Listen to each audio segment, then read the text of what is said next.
Bueno, empezamos con bases de datos.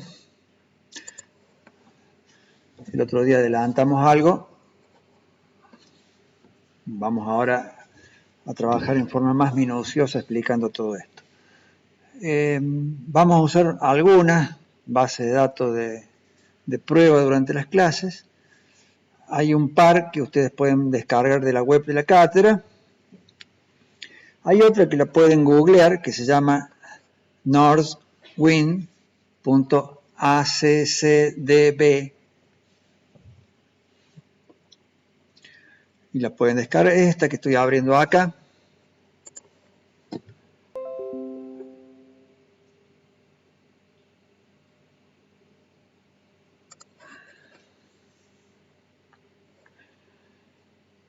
Como les expliqué el otro día,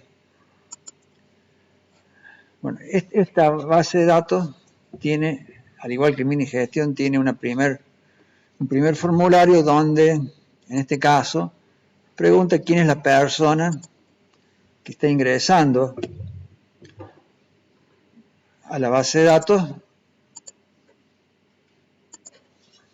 porque necesita esa variable para hacer algún tipo de control interno.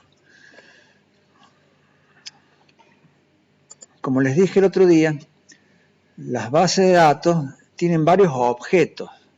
Tienen tablas, que es donde se almacena la información, como si fueran las hojas de Excel. Tienen, estas son tablas. Por ejemplo, esta es una tabla de clientes. Tienen lo que se llama consultas, que en realidad es tomar información desde varias tablas y armar como si fuera una nueva tabla, tomando datos de varias tablas a la vez.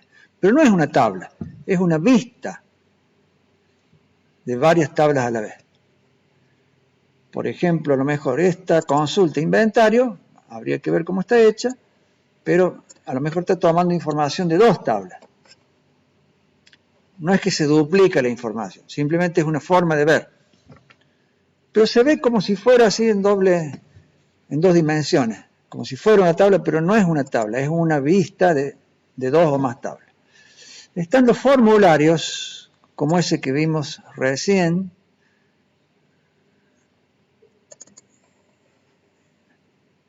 Este formulario o que ya tienen más una forma de una ventana típica de un programa de Windows.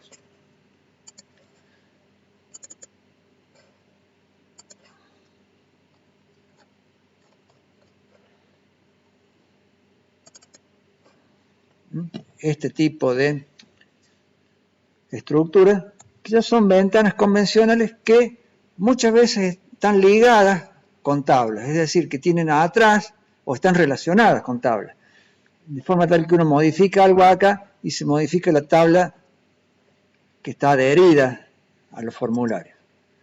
O sea, los formularios son ventanas de Windows y los informes, el otro objeto que nos interesa, son tipo vista previa. Bueno, acá hay un formulario que aparece antes, preguntando algo que va a servir para el informe, pero el informe en sí mismo es este. Son salidas más bien preparadas para imprimir. No tienen estructura de ventana de Windows, sino que esto está más bien hecho, incluso se le puede dar una vista exactamente con el formato de la hoja. Tablas, consultas, formularios e informes.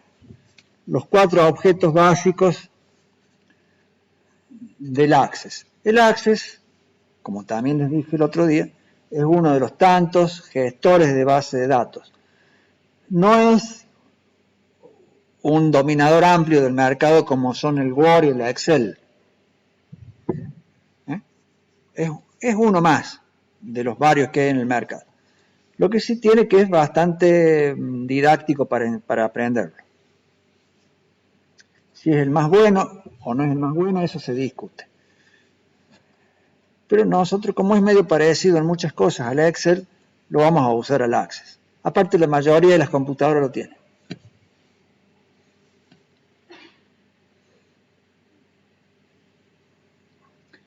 El uso del Excel como planilla electrónica está alrededor en el mundo, está alrededor del 90 y pico %, el Access como base de datos está alrededor del 20%, 20-30%.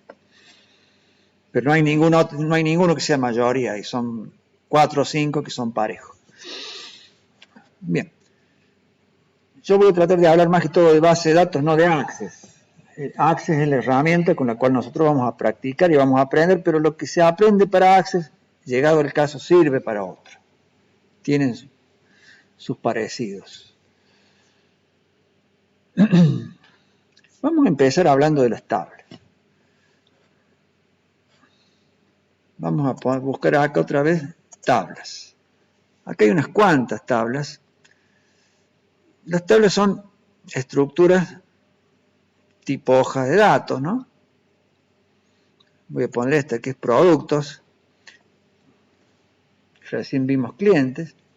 Lo que tienen las tablas, a diferencia de las hojas de cálculo, uno lo puede ver aquí en Access en herramientas, relaciones. Estas son todas las tablas que hay, donde en cada ventanita tenemos la lista de los campos. Recuerden, los campos eran como las columnas. Y como hay campos que son comunes entre tablas, queda establecida como una relación, que eso tiene no solamente un significado simbólico y clarificador de la estructura, sino que también tiene un significado funcional. Para explicar mejor el tema de las relaciones entre tablas, vamos a hacer lo siguiente. Vamos a abrir una base de datos, que es una de las que ustedes pueden bajar de la web, que se llama nada más ni nada menos que Minigestión. Esta ustedes la pueden descargar y la pueden ver. Minigestión tiene las tablitas que tenemos en el Minigestión de Excel. Exactamente las mismas. Artículos, tienen las cuentas, tienen los comprobantes, los tipos, los grupos, las transacciones, los detalles. No tiene registración, porque registración no era en realidad una tabla que guardaba datos. Registración era, más que todo, una planilla que nos servía para cargar, pero ahí no guardábamos nada. Y tenemos un par de consultas hechas, que ya vamos a ver qué son. A ver, veamos una tabla, por ejemplo, artículos. Aquí está artículos, con su ID, su nombre, el ID del grupo al cual pertenece el artículo, el precio y la tasa de IVA. ¿Y la existencia? No. La existencia no, porque la existencia es una columna o es un campo, digamos, que se calcula con datos de otra tabla. Entonces no lo vamos a poner acá. Lo vamos a poner en una consulta que se llama artículos de existencia. Está la tabla de artículos y artículos de existencia, que en realidad tiene las mismas columnas que la tabla de artículos, pero tiene un par de columnas más que se obtiene de otra tabla. En el caso de los artículos, ¿de dónde se obtenían las cantidades de existencia? De detalle. Bueno, ¿y qué les dije yo recién? Que las consultas eran formas de ver varias tablas juntas. Bueno, la base de datos no tienen las celdas, no se llaman celdas, pero esto no tienen fórmula. Pero sí se pueden calcular campos a partir de campos de una tabla. Es decir, esta consulta tiene campos que vienen de una tabla y tiene campos que vienen de otra tabla, como este. Y tiene otro campo que es el producto de este por este. Entonces, las consultas es una manera de ver información de distintas tablas. Ya lo vamos a explicar más a las consultas. Volvamos, centrémonos ahora en el tema de las tablas. Esta tabla, entonces, tiene esos 5 campos. Y tenemos la tabla de detalle que tiene estos campos.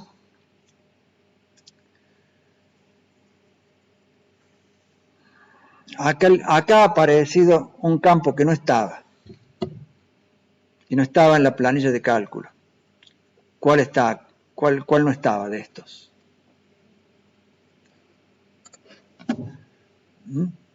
El ID de detalle no estaba. No nos hacía falta. Pero acá sí nos hace falta.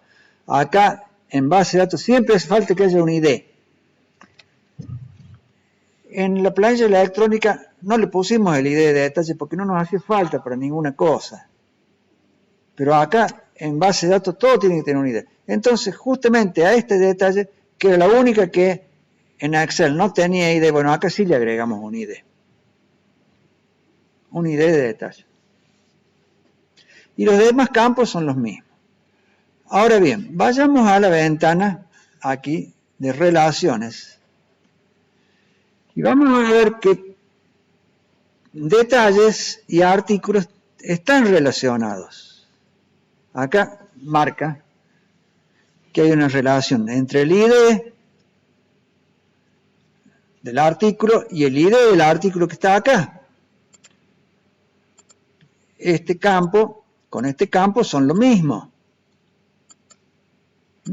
En detalle, cuando nosotros vamos a cargar esto, tenemos que hacer referencia a los artículos. Por lo tanto, aquí en la definición de relaciones está especificado eso. Y así, para los demás campos relacionados de las demás tablas, observen que aquí artículos tiene grupos y el grupo venía por una validación que tenían en la Excel, venía de la tablita de grupos, que estaba en la primera hoja que se llamaba tabla. La tabla cuentas tenía una relación con la tabla tipos. Los tipos eran proveedor de bienes de cambio, productor, revendedor, que estaba también dentro de la tabla cuentas, estaba acá, en el tipo, en el ID del tipo. Entonces acá está la relación. A su vez cuentas estaba relacionada con transacciones, porque cuando hacíamos una transacción indicamos qué cuenta intervenía e indicamos qué comprobante intervenía. Acá está la tabla comprobante. Esta misma tabla del Excel la tenemos acá. Entonces, en este diagrama de relaciones está bien identificado cómo se vinculan. Eso tiene un significado muy importante y es fundamental hacerlo bien esto. Porque fija algunas reglas de contenido de los campos. De contenido de los campos. Observen, en estas líneas de relaciones, siempre en un extremo hay un 1 y en el otro extremo hay un infinito. Eso significa que del lado de los 1, nosotros no podemos repetir el contenido del campo. Es decir, en esta relación, artículos con detalle, artículos, que es este campo, no es repetible, no puede haber más de un artículo con el mismo ID. En cambio, detalle, por eso acá ahí tiene un infinito, detalle puede haber varios artículos repetidos. todas las veces que quieran. Por eso se coloca un infinito. Se dice que esta es una relación de 1 a varios. El lado de los varios está en detalle. Si se ponen a analizar cada una de las relaciones, van a ver eso. Tenemos cuenta, en esta relación, tenemos cuenta del lado de los 1. El ID de cuenta no se puede repetir acá en cuenta. Sí se puede repetir en transacciones. Tipo, en el lado de la tablita de tipos, productor, revendedor, etc., va una sola vez. No van a poner productor 2 veces. Ahora, aquí en cuenta, sí pueden poner productor y pueden tener muchos clientes que sean productores. 1, varios. Así en cada circunstancia, en cada relación. Entonces, eso implica una restricción de contenido. Primero, del lado de los 1 no se podrá repetir el campo, el contenido del campo. De un registro a otro, o sea, de una fila a otra, no se podrá repetir. Cuando hay un 1 puesto en un lado de la relación, ese campo es irrepetible. Esa es una restricción. Por otro lado, hay una restricción para el lado de los varios, que significa que no se podrá colocar en la tabla algún valor del campo que no esté del lado de los 1. Es decir, aquí en detalle no podremos agregar ningún registro que del lado de los 1 no tenga contenido. Si quisiéramos acá agregar un registro nuevo y que sea para el código 4150, no nos va a dejar, porque todo lo que coloquemos acá tiene que estar del lado de los 1. En cambio, del lado de los 1 podemos colocar el 4150 o lo que sea. Podemos agregar todo lo que queramos. ¿Cuál es la restricción acá? Que no se repita. En cambio, de este lado se puede repetir, pero siempre y cuando esté del lado de los 1. Si ustedes se ponen a pensar, en Excel también es así. O sea, ustedes pueden cargar del lado de los 1 lo que quieran. Ahora, si cargan algo del lado de los varios, el Excel no les va a decir nada, porque el Excel no es una base de datos.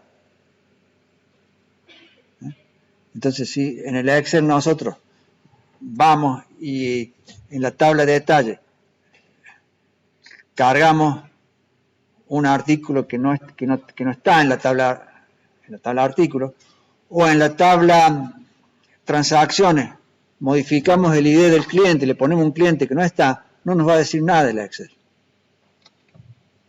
Porque el Excel no tiene ese tipo de controles de integridad, se llama, entre los datos. ¿Está claro? En cambio, las bases de datos sí lo tienen. Se identifican acá. Del lado de los 1 hay una restricción, del lado de los varios hay una restricción. Que son distintas. ¿Cómo se hace para crear una relación? Porque uno, cuando viene acá al Access, puede crear una nueva tabla, después crea la nueva tabla, va poniendo cuáles son los campos, ya lo vamos a ver eso. Y una vez que tiene creada la tabla, la pueden colocar acá. Bueno, las relaciones vamos a borrar esta. No me deja porque tengo abierta estas tablas. La cerré, ahorita la voy a borrar. Y detrás, ven, lo tomo y lo arrastro y lo tiro encima del otro. Puedo arrancar de acá o puedo arrancar de acá, es lo mismo. Ya vemos qué son estas tres cosas. Ahí está, ahí la creé. Arrastrando y y largando.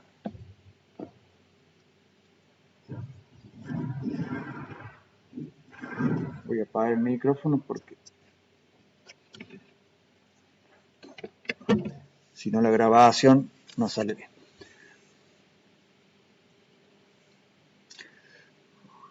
Bien.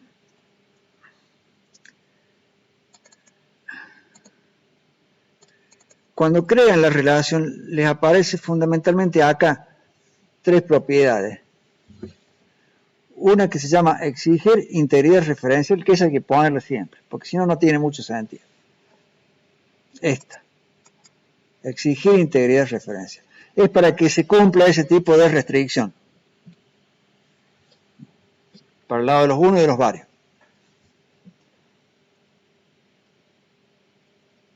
Eso siempre colóquenla. Esta, actualizar en cascada y eliminar en cascada,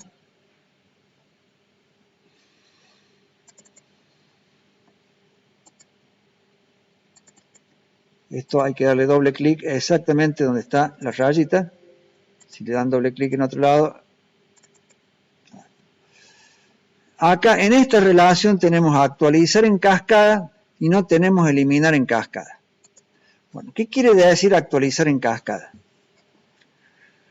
Vamos a los artículos y vamos al detalle. Fíjense, artículo. A este artículo, en vez de ser 1101, le voy a cambiar el ID. Le voy a poner este ID, 81101. ¿Qué pasa acá en detalle? Todos los que tenían 1101 lo actualizo en cascada. O sea, hizo un efecto multiplicador, digamos, del cambio que colocamos acá y lo reprodujo en todas las tablas, que en este caso es una sola, pero en todas las tablas donde este campo tiene una relación de 1 a varios. Acá no se da en ningún caso, pero puede haber otras tablas que también tengan artículos. Imagínense, por ejemplo, si tuviéramos una tabla de pedidos que nos hacen los clientes, y fuéramos guardando los pedidos que los clientes nos van haciendo para que nosotros le vendamos o le preparemos. Va a haber una tabla de pedidos. Uno de los campos de la tabla de pedidos va a ser el ID de artículo que nos están pidiendo. Otro será el cliente, otro será la fecha. Pero ¿qué pasa? Va a haber una relación de 1 a varios con respecto a otra tabla. Bueno, entonces el efecto cascada se produce hacia todos los lados de los varios. El efecto cascada se produce del lado de los unos. Acá tenemos esto. Volvamos a ponerle el ID que tenía. Volvamos a detalle y se corrigió y se cambió otra vez. Ahora, si aquí en detalle a esto le queremos poner eso, ¿qué va a pasar? ¿Nos va a dejar? No nos deja. ¿Por qué? Porque nos dice, recuerden ustedes que del lado de los varios no se puede poner nada que no esté del lado de los unos. Entonces no hay cascada ahí. La cascada está siempre del lado de los unos, hacia el lado de los varios. ¿Se entiende? Entonces la cascada no es al revés, porque no se puede, no nos deja.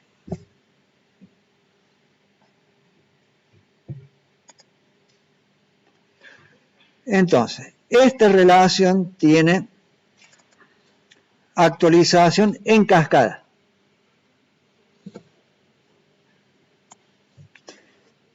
¿Qué es la eliminación en cascada? Si yo acá voy a borrar este artículo, supongamos que lo quiero eliminar, me posiciono acá al costado, en el margen,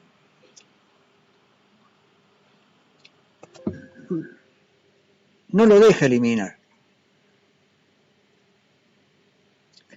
Si nosotros en Excel queremos eliminar este artículo, lo eliminamos. ¿Qué pasa? En la hoja de detalle nos van a quedar huérfanos, nos van a quedar mal, se llama huérfano, nos van a quedar mal, todos los movimientos que tengamos de este artículo nos van a quedar sin no van a ser artículos, van a ser 101 de un artículo que no existe. ¿Por qué? Porque el Excel no tiene el control de integridad. Entonces, acá no nos deja. Ahora, si yo a esta relación le pongo eliminar en cascada,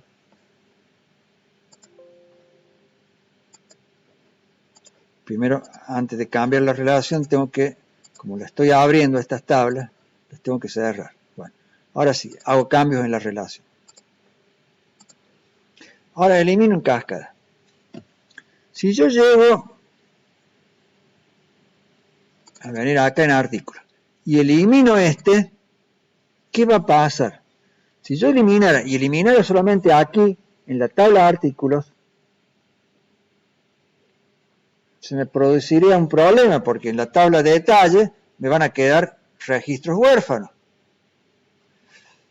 Por eso el Access no deja eliminar del lado de los 1. Sin embargo, si yo le pongo la propiedad de la relación eliminar en cascada, ¿qué me hace? Ahora lo dejó, porque le puse eliminar en cascada. ¿Qué quiere decir eliminar en cascada? ¿Qué va a hacer?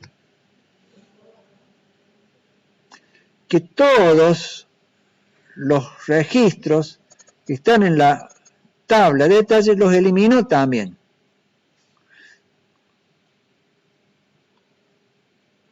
Si yo vengo acá y borro todo esto, voy acá de detalle y, bueno, me los elimino. Acá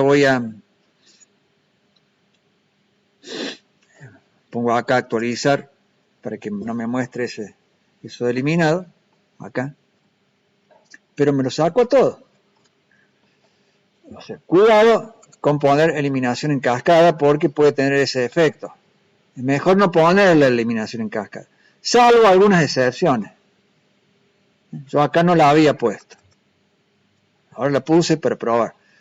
En general no hay que ponerla porque se puede producir ese efecto.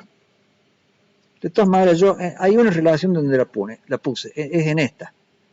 En transacciones de detalle, porque supongo que cuando realmente van a eliminar una transacción es porque no les interesa el detalle.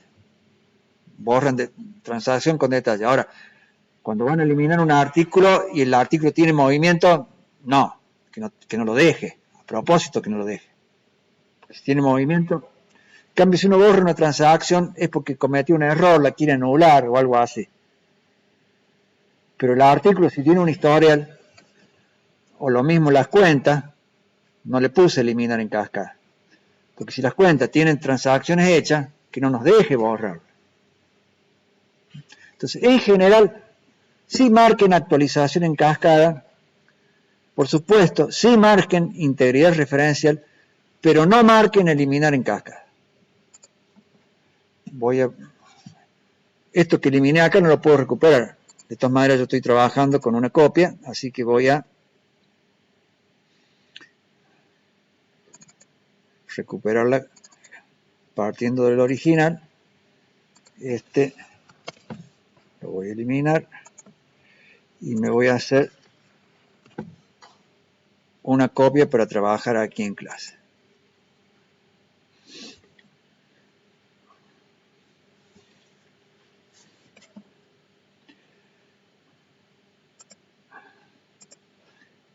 Bien, entienden esto de las relaciones, o sea, tiene todo ese significado la relación. La integridad referencial, que implica ese tipo de restricciones de un lado o del otro, y las cascadas o no.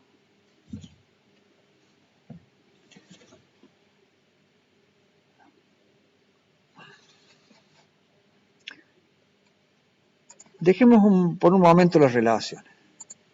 Vamos a la tabla en sí misma. Las tablas, por caso artículos, acá está, la estamos viendo. Uno la tabla la puede ver o la puede diseñar. la puede ver o la puede, ya si le dan clic aquí a esta escuadrita, la pueden diseñar. Cuando entran a la vista de diseño de una tabla,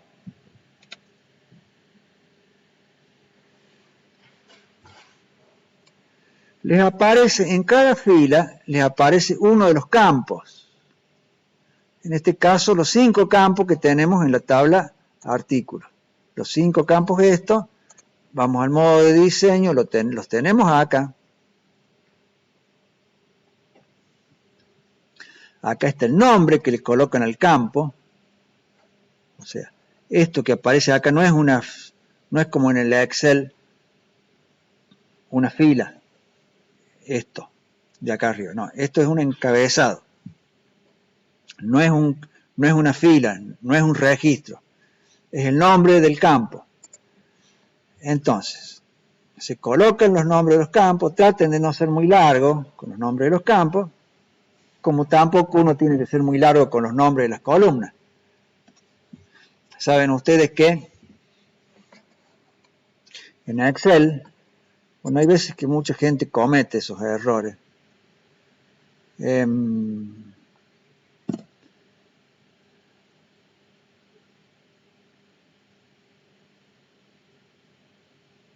A ver, vamos al mini gestión.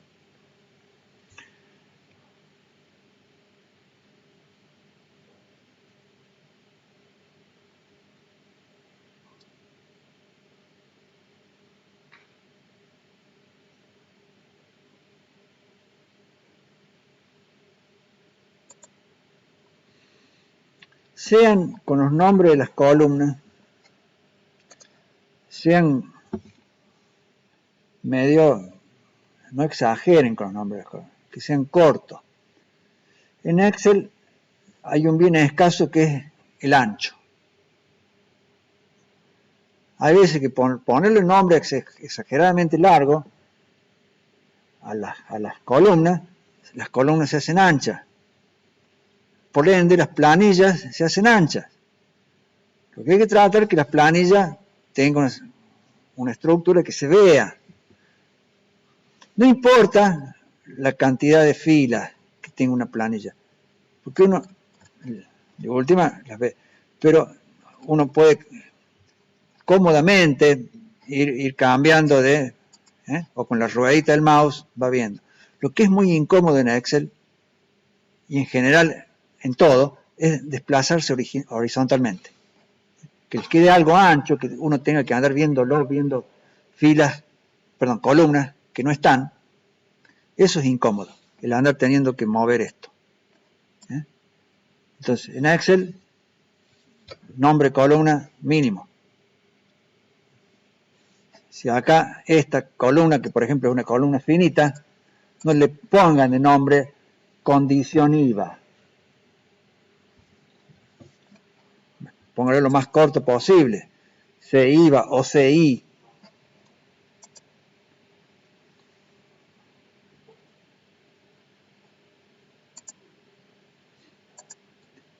Traten en general que los nombres de las columnas no sean más anchos que el contenido de la columna. Algunos hacen, ¿qué hacen? Ponen los nombres de las columnas en dos filas, o hacen una fila y la hacen más alta y ajustan para que una parte del nombre quede arriba y otra abajo. No, porque tampoco es bueno que los nombres de las columnas sean grandes, porque cuando uno tiene que usar referencias estructuradas en una tabla, tiene que usar unos nombres largos, entre corchetes, ahí no lo hago.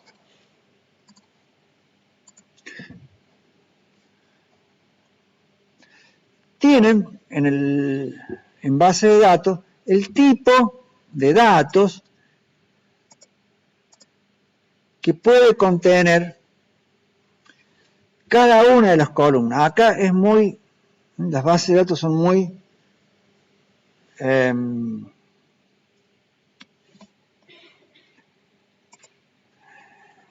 digamos, precisas en esta cuestión. No es como en el Excel que uno escribe y el Excel se va dando cuenta del contenido. Si es numérico o es texto o es fecha. Acá hay que ser mucho más riguroso. Por lo tanto, tienen que elegir y después respetar el tipo de datos que va a contener. Si es un número, si es un texto, hay textos cortos, hay textos largos, hay números y hay unas cuantas variedades. Por ejemplo, me voy a ir a otra tabla, la tabla de transacciones. Esta es la tabla de transacciones. Voy a explicarla con esto porque acá hay más variantes.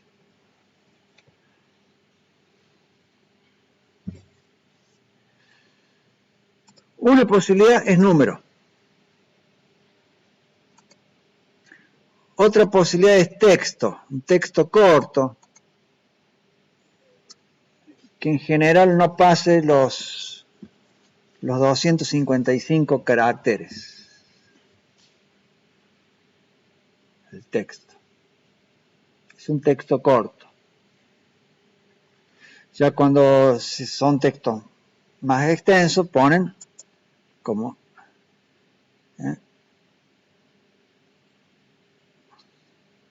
ponen otro tipo de campo que es texto largo. Siempre en esto hay que poner lo mínimo posible. No pongan el texto largo si van a escribir simplemente el nombre, o en este caso la idea de comprobante, que tiene un tamaño de 4. ¿Ven acá 4? El tamaño máximo. Bueno, o por ejemplo en artículos, el nombre es de 20. Entonces ponen texto corto. Si pasan de 255, bueno, no es muy frecuente. Un texto largo cuando uno quiere escribir algo, una observación, un comentario muy largo, o una nota.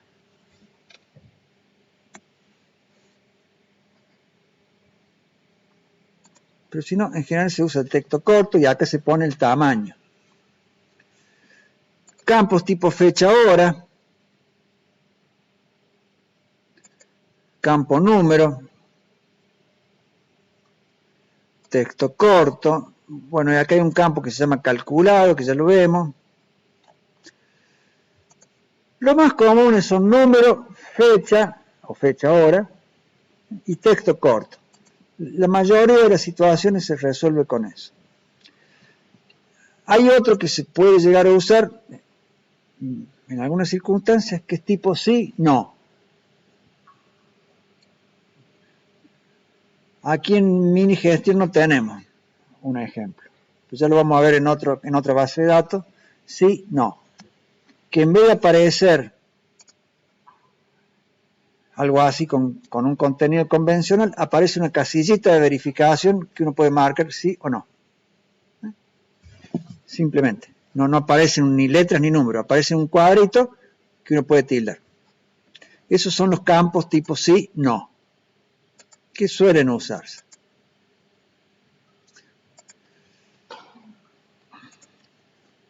Cuando eligen texto,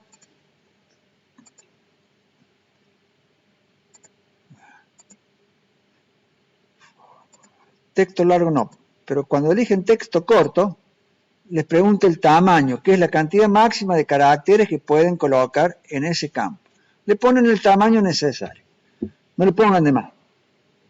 Pónganle lo que piensan que va a ser necesario para ese campo. El número, por ejemplo, el ID del comprobante, el ID del comprobante era FAB, ¿se acuerdan? Factura de venta, etc.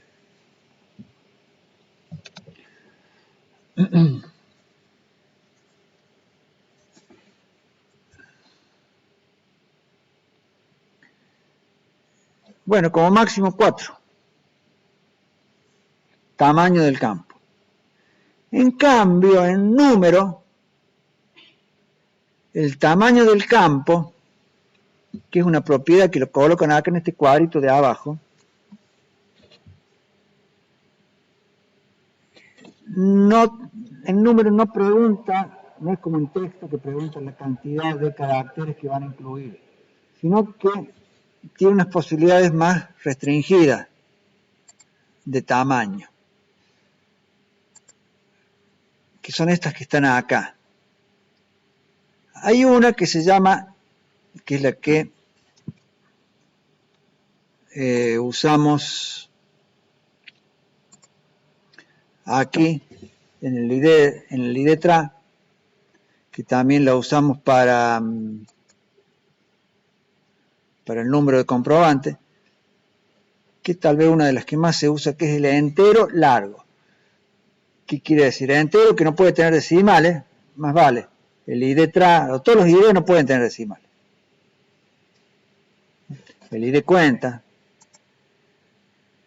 son enteros. Y largo, porque hay enteros,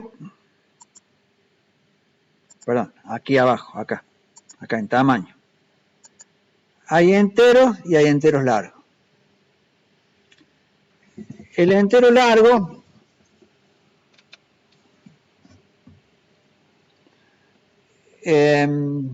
puede tener,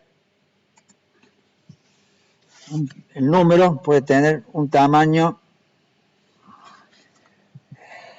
igual a 2, a ver, lo voy a colocar exactamente acá, 2 elevado a la 31.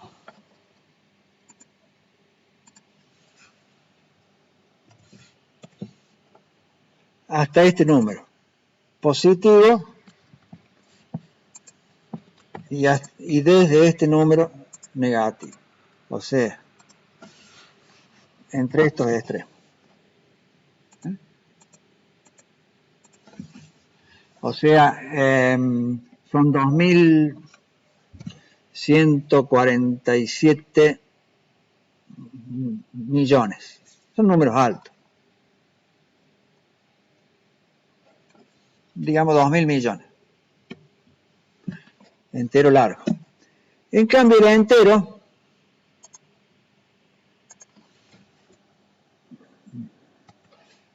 es igual a 2 elevado a la 15.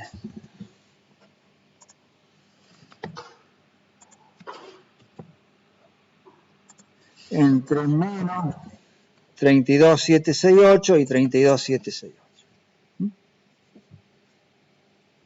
O sea, digamos, entre menos 32.000 y 32.000. Si el número entero va a superar los 32.000, ya sea para el lado positivo o negativo, ya usen el entero largo. Entonces, acá, unidad de transacciones, bueno, si en algún momento llegan a registrar más de 32.000 comprobantes, por las dudas pongámosle un entero largo. Si estamos seguros que nunca vamos a pasar de 1.000 o de 5.000, o sea, si estamos totalmente seguros, pongámosle un entero corto. Pero si llegamos a tener la duda de llegar a pasar los 20, 30.000, pongámosle un entero largo. Si el entero largo nos lleva a 2.000 millones.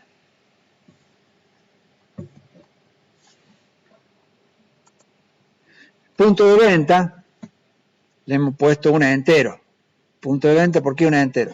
El punto de venta, recuerden que el punto de venta eran los 4 primeros dígitos del número del comprobante. 4 primeros dígitos quiere decir que no puede pasar de 9.999. Entonces seguro pongámosle entero. Hay otra posibilidad que también son enteros, que se llama byte. Este es para numeritos chiquitos, entre 0 y 255. Para numeritos chicos. 1, 2, 3, 4, un número de 1 a 10, de 1 a 100, se llama byte. Todos esos son enteros.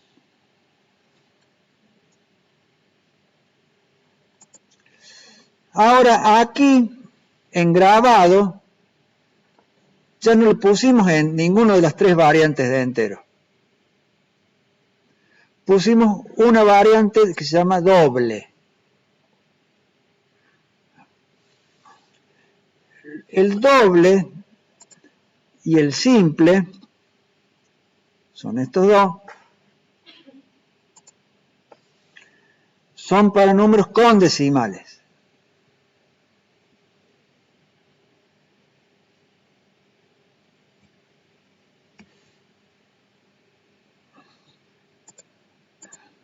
Este por ejemplo, puede ser un número simple.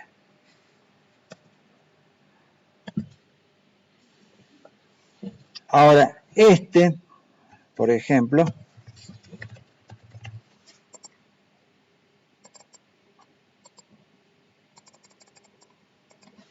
es un número doble. ¿Pero cómo doble? Si este es más grande.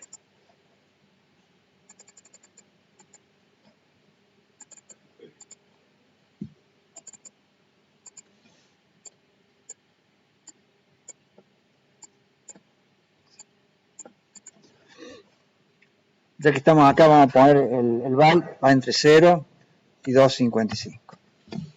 Entero largo, entero corto, val. Bueno, y acá tenemos simple, doble. El simple, tanto el simple como el doble tienen decimales. Lo que pasa es que el doble puede tener hasta 15 dígitos significativos. No importa dónde esté la coma, si está acá o está acá. Pero acá hay más, en cambio el entero simple tiene hasta 7 dígitos significativos. Perdón, el entero simple no, el simple. El entero simple no existe. El simple tiene hasta 7 dígitos significativos. Por lo tanto, este número nunca podría ser un simple. Esté la coma ahí o esté la coma donde sea, porque se está almacenando un número que tiene muchos valores significativos. Tiene más de 7. Este tiene 7. Si acá quisiéramos poner otro más, lo perdería al último. Este 8 que pusimos acá lo perdería. O si lo ponemos acá, ya acá hay 8. Entonces este 5 quedaría redondeado, quedaría el 5, perdería el 4. Porque puede tener hasta 7 dígitos, siempre cuando pierde uno, pierde el menos importante, que es el último, el de menor valor, que es el extremo a la derecha, el que tiene menos valor absoluto, perdería ahí.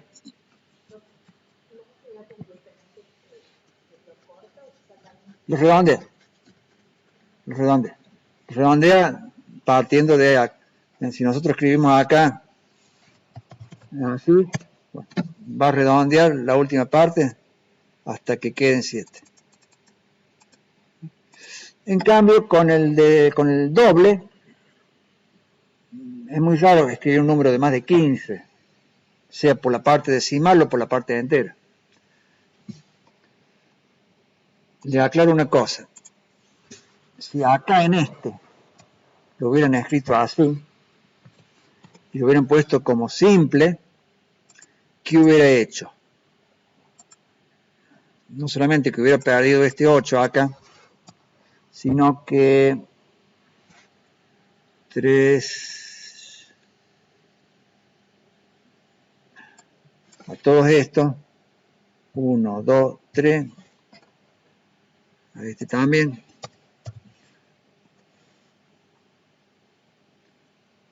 4, no, y a este también.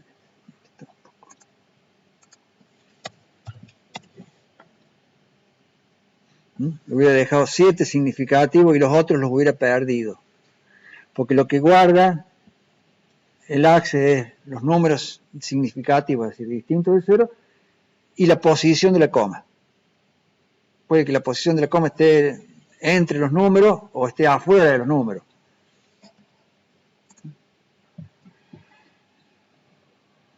Pero lo que guarda son 7 números distintos de 0 que estén juntos. Bueno, esa es la diferencia entre un simple y un doble. Simple y doble pueden trabajar con decimales, byte entero y entero largo sin decimales. Esos son los más importantes. Van a ver acá en tamaño de número, van a ver otros que no nos importan para los usos administrativos, contables, no tienen significado. Entonces, tamaño, una cosa es en el caso de los textos, donde uno coloca el tamaño, y otra cosa en los números. Fíjense aquí en la clase de transacción, que era la clase de comprobante. ¿Qué le pone acá? Un 1. Porque la clase es A, B, C, X. 1. Y acá en formato, el formato este es parecido al formato personalizado del Excel. Bueno, acá tiene mayor. ¿Por qué? Porque así escribamos en minúscula, queremos que lo transforme en mayor. Acá.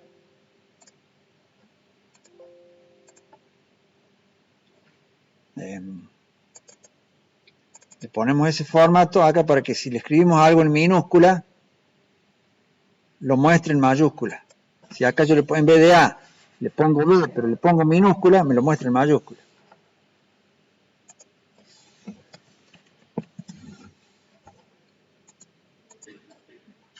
Eso ya es formato.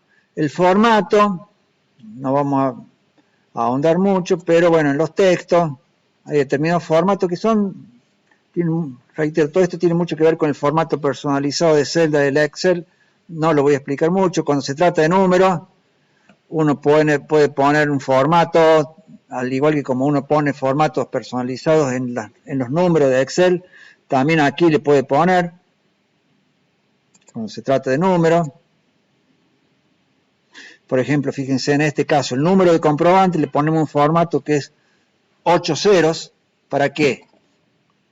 Para que me los rellene con ceros. Si bien acá esto es el 1, en realidad, en este caso es 1, pero que me los rellene con ceros completando los 8. Con ceros a la izquierda. Ese es ese tipo de formato. No me voy a poner a explicar todos los formatos porque es algo sencillo y parecido al Excel. Y hay otras propiedades que ya las iremos explicando de a poco, algunas de ellas, las más importantes, pero en definitiva, cuando uno diseña una tabla, entonces, coloca el nombre, coloca el tipo de datos, y aquí algunas propiedades más, un poco específicas y dependiendo del tipo de datos que hayan elegido no son las mismas propiedades, pero es para darle algún tipo de especificaciones adicionales al tipo de datos. Si quieren aquí pueden colocar algún comentario. Este campo sirve para tal cosa, aclaraciones así. Esto no tiene ningún efecto funcional, simplemente es una ayuda.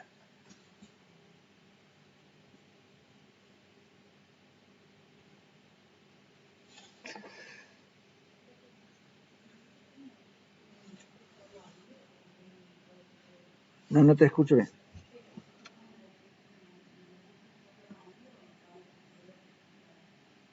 No, en la tabla no te aparece nada. No, bueno, la ves solamente acá en el modo de diseño. Después es un comentario, nada más que te sirve para aclarar qué vas a colocar en ese campo. Generalmente uno escribe aquí algo relativo a cómo lo va a usar o para qué sirve el campo. ¿Hay campos calculados? Sí lo hay. Por ejemplo, aquí, total. ¿Se acuerdan total del Excel?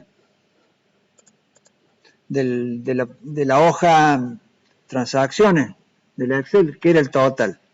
El grabado más el entero más el IVA. Entonces, aquí no colocamos un campo donde vamos a guardar datos, que es un campo que se puede calcular a partir de otros. Entonces, en tipo de datos le colocamos calculado. Aquí sí, en tipo de resultado, le podemos poner algo como si fuera el tamaño. Pero acá, cuando es calculado, fíjense que aparece una propiedad expresión, donde uno pone la cuenta que hace para obtener ese valor. Lo mismo que el haber. ¿Se acuerdan del haber? Que el haber que era igual a ¿qué? Al debe. Entonces acá en calculado, ¿qué le ponen? Debe, directamente. Lo único que en formato le hacen la trampita esa para que en el debe lo hacen al revés. Para que antes o después del punto y coma, todo eso muestre o no muestre los positivos o los negativos. Pero acá la definición es un campo calculado del haber. Recuerden, en base de datos no hay fórmula. No hay fórmula de celda. Entonces, si hay que calcular alguna columna, se hace aquí, dentro de las propiedades, en los tipos de datos.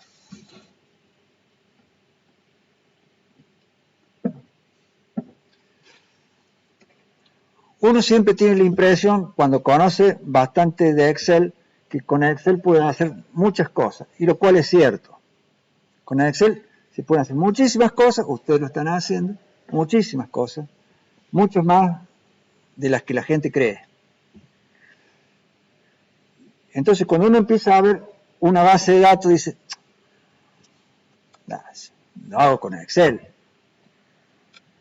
Uno cuando ya sabe Excel, el Excel le queda más cómodo para todo. Bueno, entonces, lo primero que pasa es cuando uno empieza a enseñar base de datos, los alumnos dicen, bueno, con el Excel lo hago mejor, lo hago más rápido, es más cómodo, más bonito.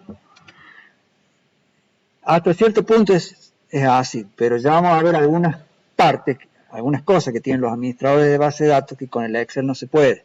Entonces, por eso se los enseño. O no se puede o queda mejor con la base de datos. Es lo mismo que el Word. Si nunca hubieran visto un procesador de texto y quisieran escribir una carta y son unos expertos en Excel, como son ustedes, es así. Ustedes están aprendiendo Excel a un nivel muy alto. Bueno, si nunca hubieran visto un procesador de texto, un Word o lo que sea, y tuvieran que escribir una carta, la escribirían con el Excel. Agarran por una columna así ancha, le ponen esas propiedades que hay para ajustar, ven que se va, vieron que hay unas propiedades de alineación acá que uno puede ajustar el texto, cosa que uno llega acá y sigue acomodándose dentro de la misma columna. Y dice, bueno, hago la carta con una columna y listo. Lo hago rápido y con el Excel que ya lo manejo, le pongo los colores, todo. Está bien. Ahora, si aprenden a manejar el Word, van a ver que el Word es más específico para eso. El día que tengan que escribir una carta, la van a escribir con el Word, no con el Excel. El Excel es muy bueno por un montón de cosas. Ahora, cuidado, no es la panacea, no es que todo en el mundo de la informática se puede hacer mejor con el Excel que con cualquier otra cosa. Las cartas se pueden escribir mejor con un procesador de texto. Bueno, las bases de datos, y bueno, hay cosas que se pueden mejor hacer con las bases de datos. Un montón de cosas que ustedes van a hacer en la profesión, el 90% le diría, de las cosas que van a hacer con la profesión, es mejor el Excel. El Excel, para los graduados en ciencia económica, es lo que tenemos todo el día en la computadora. Es lo que más nos está casi hecho para un contador o para un licenciado en administración. El Excel es la herramienta nuestra por excelencia. Ahora, yo les tengo que enseñar un poquito de base de datos, porque hay algunas cosas que puede que la base de datos les resulte más específica. Y en quinto año les voy a enseñar software de inteligencia empresarial, que es otra cosa, que sirve para otra cosa, que se puede hacer con el Excel, pero que con ese tipo de software se puede hacer mejor. Entonces, pongamos cada cosa en su lugar. El Excel es bárbaro y le resuelve la mayoría de las cosas, pero no nos cerremos al Excel. Aprendamos alguna otra cosa que por ahí nos puede servir. El tema de inteligencia empresarial, los productos que están saliendo son muy interesantes. Son cosas muy nuevas. Pero ya ahí tiene otro tipo de aplicación. Que se puede hacer con Excel también, pero que con software de inteligencia empresarial es mucho más potente y más específico para trabajar con eso. Bueno, entonces, la base de datos, primera impresión de entrada, no les gusta, ya sé. A todos nos pasa.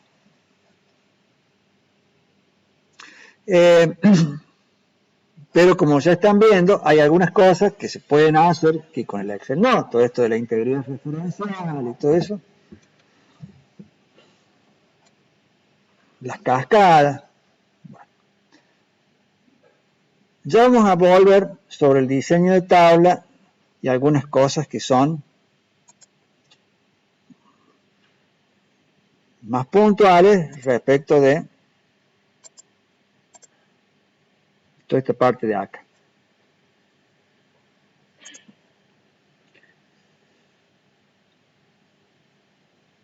Vamos a abrir artículos. Fíjense que acá les queda un signo más. Yo le voy a abrir el signo más acá, del 101, del 1101. ¿Qué me aparece? Es como que abren otra dimensión. Nada que bueno, estamos en una pantalla, entonces no puede salir esto. Pero es en realidad otra dimensión. Donde ven, pues en las pantallas nosotros vemos dos dimensiones, pero esta sería una tercera dimensión. Donde ven, para cada artículo,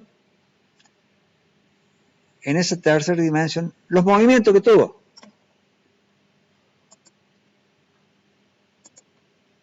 Fíjense acá, o agarren acá, pueden abrir varios a la vez.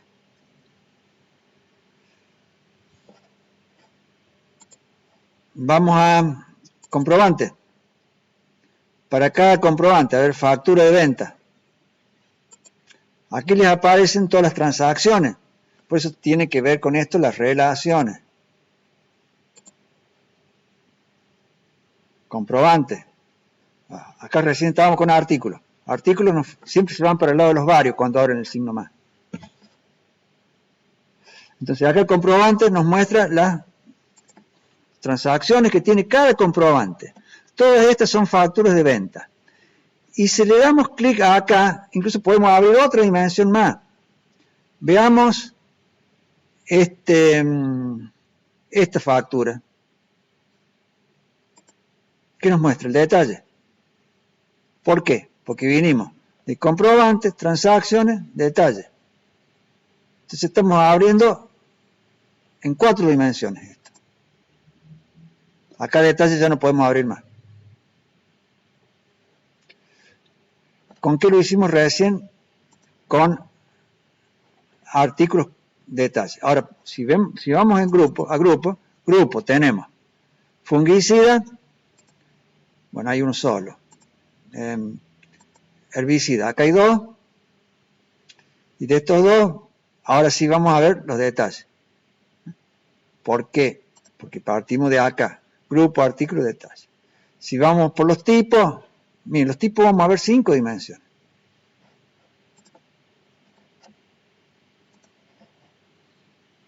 Tipo. Productor. Vamos a los clientes, a las cuentas. Las cuentas abrimos ¿qué? Transacciones. Y las transacciones abrimos detalle.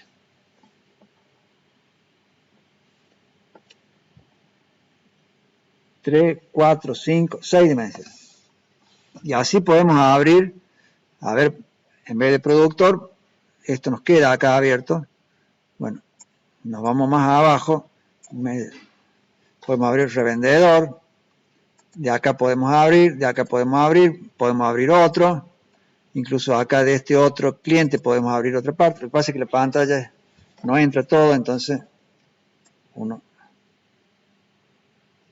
si tuviera una pantalla más larga podríamos ver muchas cosas.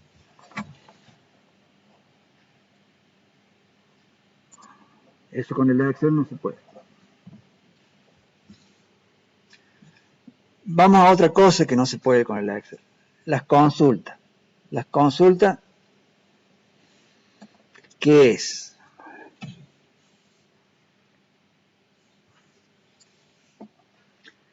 Vamos a crear una consulta nueva. Vamos aquí a crear diseño de consulta.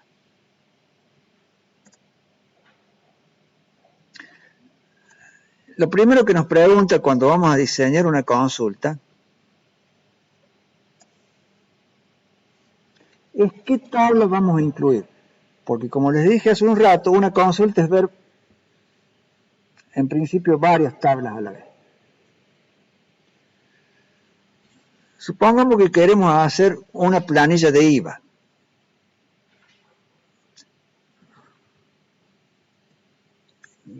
Podemos tomar, para hacer la planilla de IVA, la principal tabla que tenemos es transacciones. Pero nos va a faltar algún dato, que si viene una AFIP, nos hace una inspección, nos pide a ver las planillas de IVA, ¿qué nos va a faltar ahí en esa tablita de transacciones? Que tiene que tener las planillas de IVA que uno presenta, que la AFIP cuando viene una inspección nos va a requerir. El nombre del cliente o proveedor, la quit, la condición de IVA. Si nosotros le mostramos a la AFIP la tabla de transacciones tal cual la tenemos en mini gestión, es como que esos datos no están. Si fuera un Excel, nos haríamos otra planilla, otra hoja y con buscar B le completaríamos lo que falta. Bueno, acá es mucho más sencillo hacerlo porque tenemos las consultas. Crear, vamos otra vez, diseño de consulta. ¿Qué tabla vamos a usar? Bueno, transacciones, le damos clic y cuentas. Listo. Fíjense que ya nos aparece aquí la relación. ¿Qué campos queremos colocar para hacer nuestra planilla de IVA? Bueno, vamos a colocar la fecha de la transacción, la clase del comprobante, el punto de venta del comprobante, el número del comprobante, ven, lo vamos poniendo acá como si fueran columnas. La observación no, el ID de cuenta no, sí el nombre, sí el domicilio, la localidad, la condición de IVA, la quit, el grabado, el monto grabado, el monto exento, el IVA y el total. Eso que el debe haber a la fin no le interesa. Entonces, ahí armamos esto, que es nuestro libro de IVA, que tiene campos tomados de dos tablas. Que incluso lo podemos, no hace falta que armemos todo esto cada vez que lo queremos usar. Lo guardamos, cerramos, nos pregunta qué nombre, le ponemos libro, o podemos ponerle libros antiguos, planilla, IVA. Ya está. Ven aquí dentro de las consultas nos aparece planilla de IVA. Otro día la queremos usar, le damos y nos aparece la planilla de IVA. Ya está hecha.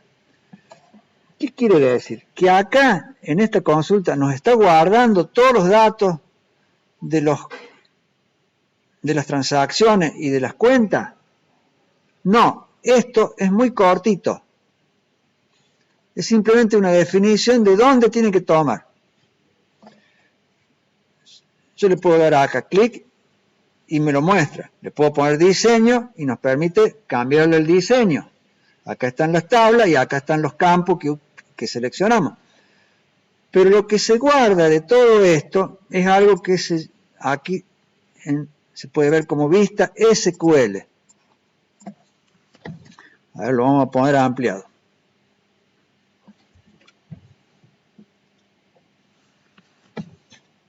es esto.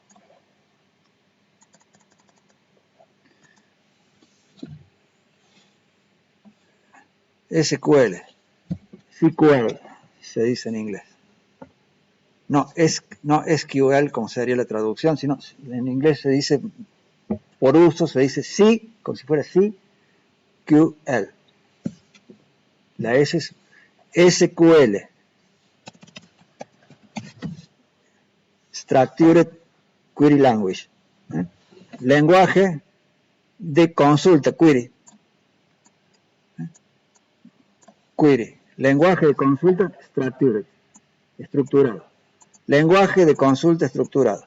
Esto no es del Access, esto es de todos los administradores de base de datos. El SQL o SQL es una forma universal de definir consultas. Cuando el Access guarda, la consulta guarda esto, que le dice, selecciona, select, estos campos de estas tablas, fecha, transacciones clase, transacciones punto de venta, etcétera, cuentas domicilio, cuentas quit, o sea, el nombre de la tabla, el nombre del campo, coma, nombre de tabla, ¿no? En ese orden, from, y acá escribe algo que nos identifica cómo están inner join, estas tablas están relacionadas, la cuenta está inner join, juntada, join, inner join, con transacciones, a través de estar relacionada con estos campos. El ID de cuentas está relacionada con el ID de cuenta de transacciones. O sea que aquí le escribe en el from, desde donde toma, le escribe cuáles son las tablas y cuáles son los campos que relacionan las tablas. Esto es lo que guarda, es lo que se guarda cuando se almacena la consulta. No se guarda ni esto, que es ver la consulta, ni siquiera se guarda esto, que es el diseño con una cuadrícula. Es mucho más amigable diseñar la consulta de esta manera que de esta manera. Aunque si quisieran, podrían escribirla. Cuando uno se pone hábil o se acostumbra a usar el SQL, hay veces que hay, según qué consulta sea, puede que sea más rápido escribirla en SQL y guardarla que dibujarla acá. Pero lo que se almacena, por eso yo les decía recién, es muy poquito el lugar que ocupan las consultas dentro del SQL, dentro del ACDB. Lo que ocupa el lugar dentro del ACDB fundamentalmente son las tablas. Las consultas ocupan un mínimo lugar y los formularios y los informes también muy poquito lugar. Lo que hace que el ACDB se pueda crecer son los contenidos de las tablas. Acá sí realmente hay contenido. En las consultas es simplemente la instrucción SQL la que se guarda. Ustedes cuando diseñen van a diseñar usando esta cuadrícula. Llegado el caso, por ahí, en algunas circunstancias, pueden llegar a retocarla desde acá. Entonces, ¿qué hacen?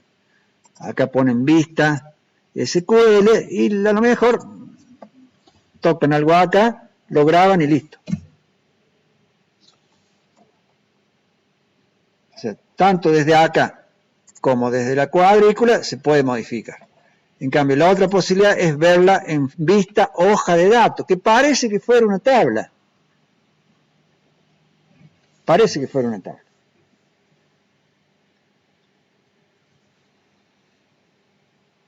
Le aclaro bien esto porque una confusión que suele haber es que se piensa, la gente que las consulta, es una repetición de lo que hay en las tablas.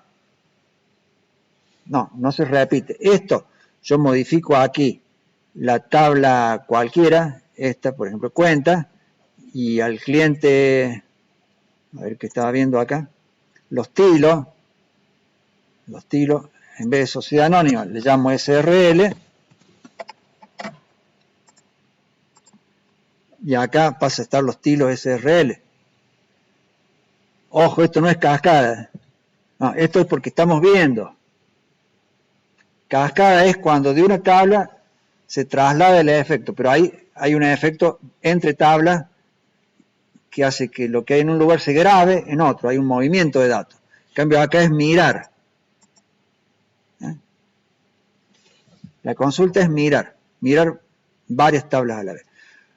Ocurre que las consultas también son interesantes porque no solamente permiten elegir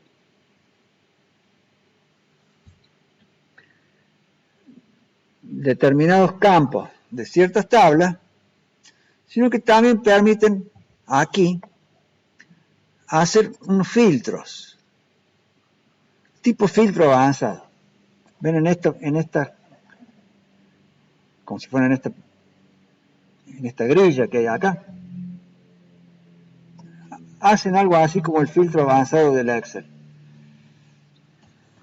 Por ejemplo, supongamos, vamos a poner aquí que solamente nos muestre todas las condiciones de IVA que sean R. Las que sean R o las que sean E. ¿Dónde las pondríamos? Como el filtro avanzado.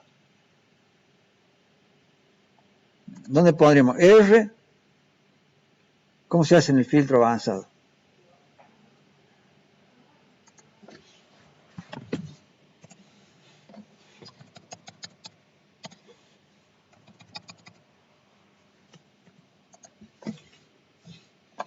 Entonces, van a aparecer los R o los E. Si quisiéramos poner los R y los E, tenemos que hacer así. R and E. Que lo traduce, lo pone R y E. Lo cual, ¿qué va a figurar acá? Nada. No, perdón. Esto es la tabla. ¿Qué va a figurar cuando lo vea? Nada. Porque no hay R y E. Ahora, si ponemos R o E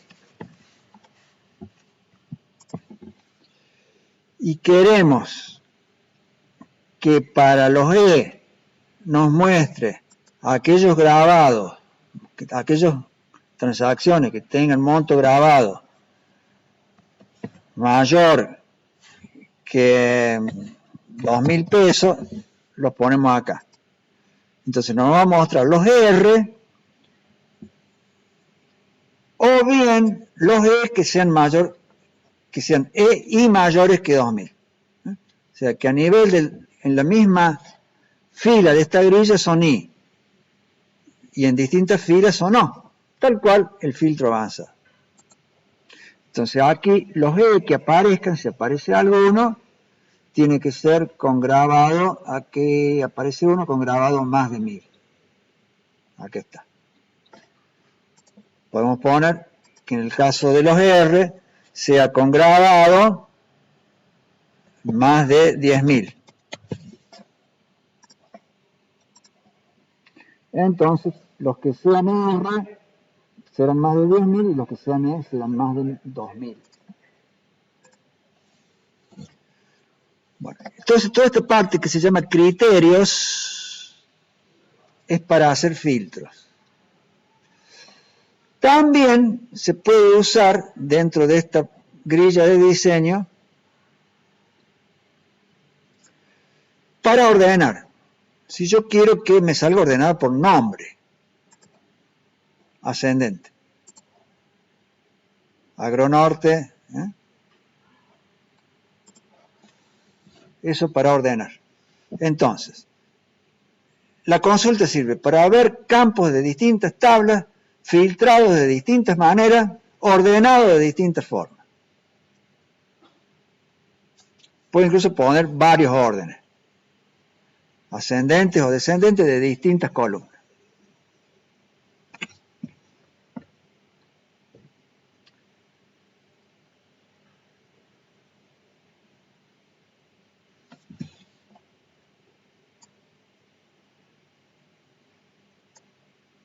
Aquí el total lo tenemos como campo calculado. Lo ponemos. Supongamos que no está el campo calculado total. ¿Por qué no lo pusimos? Lo podemos definir acá. Ponemos total, dos puntos, y acá ponemos entre corchetes los nombres de los campos que estamos sumando. Grabado, cerramos corchete, más, abrimos corchete, exento, más el IVA.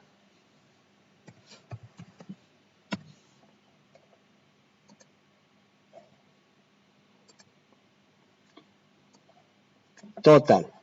Si yo en vez de total le pongo otro nombre, le pongo suma, le pongo suma. O lo que quieran. Suma, dos puntos, entonces el nombre de esa columna será suma.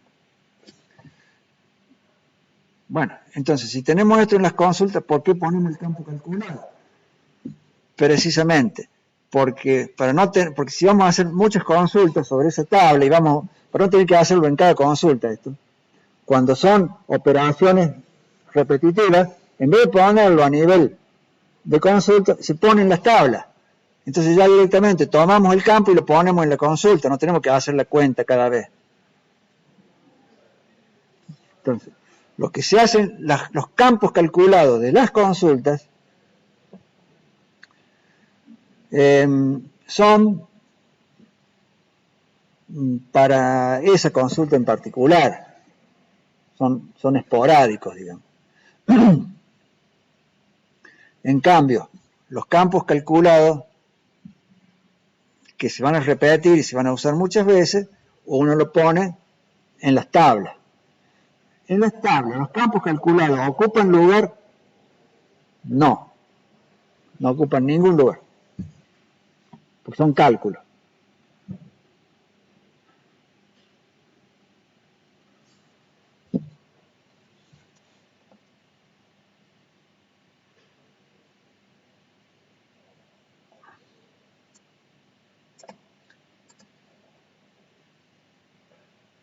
Es más, si uno quisiera, por ejemplo, poner grabado,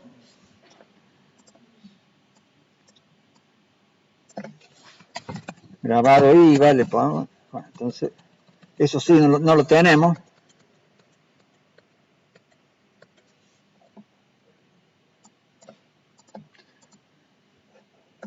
Si uno hay algo que acá le queda incómodo, bueno, lo puede ampliar, o si no, ponen Shift, mayúscula, F2,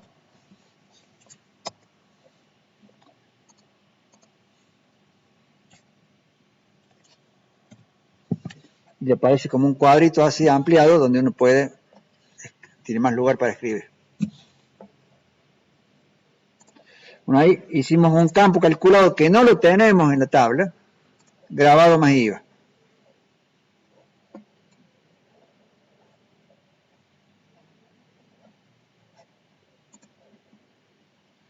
Siempre tiene que estar marcado acá, si no, no se ve. Esto tiene que estar marcado.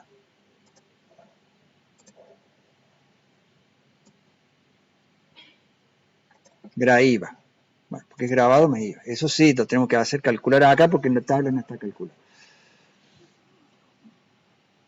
¿Y por qué esto está acá? Porque si se supone que cada columna que definimos es porque la queremos ver. No necesariamente. Yo puedo esto no marcarlo porque esto en realidad es una columna invisible y ese GRA-IVA después puedo hacer yo acá otra operación con GRA-IVA, qué sé yo, tomo GRA-IVA y lo multiplico por 2, no sé, quiero mostrar eso. Bueno, entonces no quiero mostrar el GRA-IVA.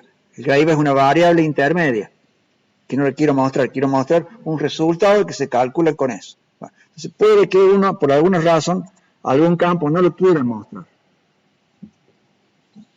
En general sí. Les he explicado muy brevemente, hay otras cositas más de las consultas, que ya vamos a ver.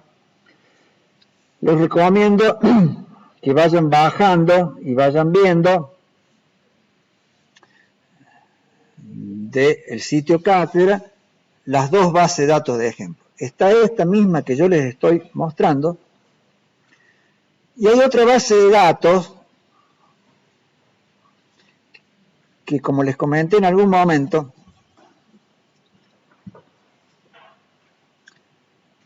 la vamos a hacer, que es la organización de un estudio contable. Esa base de datos está hecha una parte, y otra parte la tienen que hacer ustedes en los prácticos, en base a alguna explicación que yo también les voy a dar acá, pero la van a hacer en los prácticos. Entonces bájenla las dos. La de mini gestión está completa, la de organización de estudio contable, hay algunas tablas, sí, otras tablas no.